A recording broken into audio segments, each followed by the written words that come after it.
आत्म संयम योग का वर्णन है। बंधुरात्मात्मनस्तस्य एनात्मैवात्मना जितः अनात्मकस्तु शत्रुत्वे वर्तेतामेव शत्रुवत्। भगवान कहते हैं कि जिस समय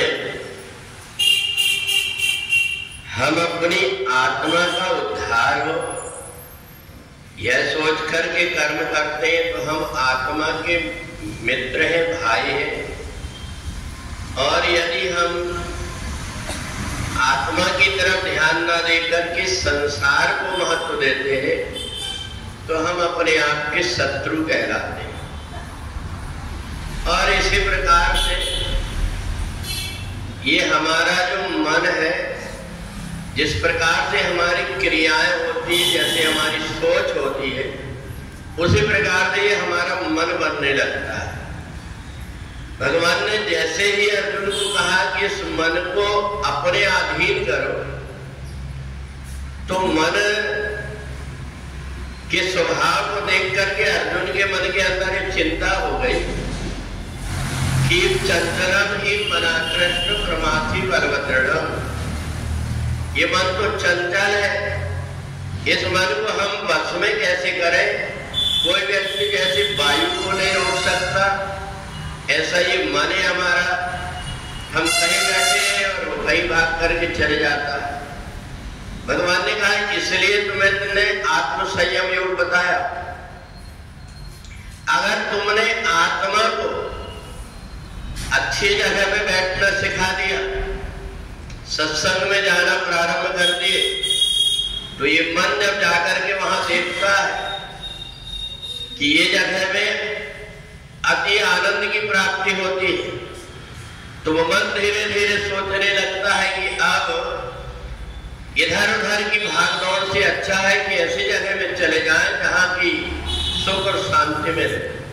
क्योंकि ये मन भी इधर उधर भाग भाग करके परेशान हो जाता है, उसका स्वभाव है, इसलिए वो भागता तो है, पर उसको ये पता नहीं रहता कि मेरे को भाग करके कहाँ जाना है।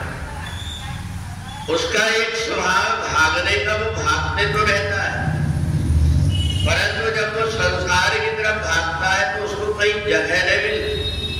संसार की कई प्रकार की चीजें उस मन को विचलित कर देती और वो परेशान होकर के इधर उधर उड़ता है। परंतु जब कहीं हम सत्संग में जाकर के बैठ जाते हैं, कहीं हम गीता पढ़ने लगते हैं, तो उसको अपने पहले जन्म की याद आने लगती है कि मेरे को जीवन में जो शांति मिल रही थी, वो शांति केवल एक ही चीज में थी जो यहाँ पर है।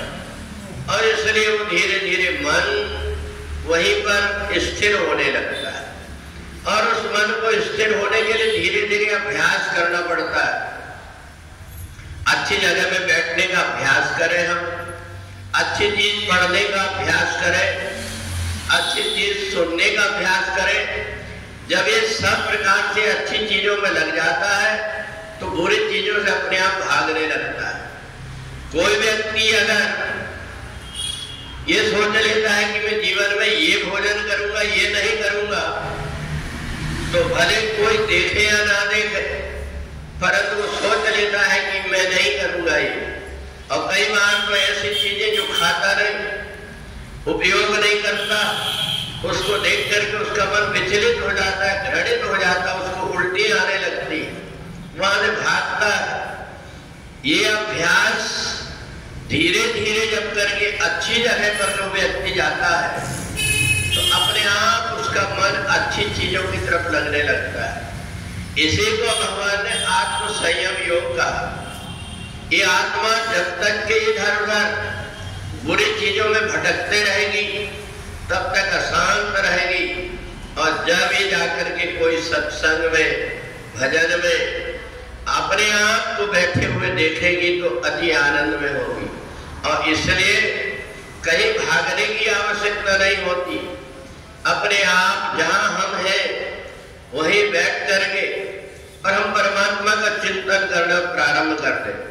और परमात्मा के चिंतन का भी बड़ा सहज सरल सा उपाय बताया वेदों ने 4 वाक्यों में ही सब कुछ समेट दिया कि अहम ब्रह्मास्मि, अयम आत्मा ब्रह्म, तत्त्वमसि, इदं खल्विदं ब्रह्म।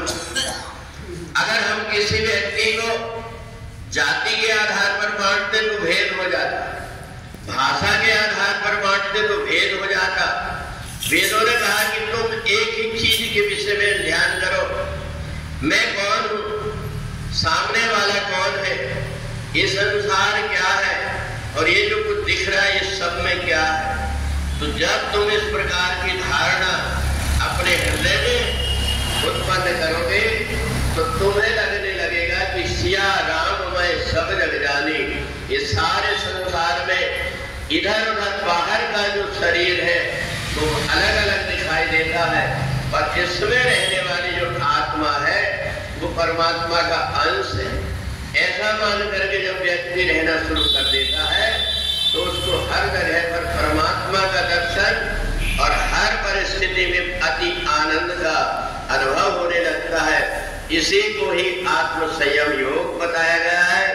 इसके लिए जाप किया जाता है, इसी के लिए ध्यान किया जाता है, इसी के लिए सत्संग सुना जाता है और इसी के लिए कीर्तन किया जाता है। बोले वृंदावन बिहारी लाल की।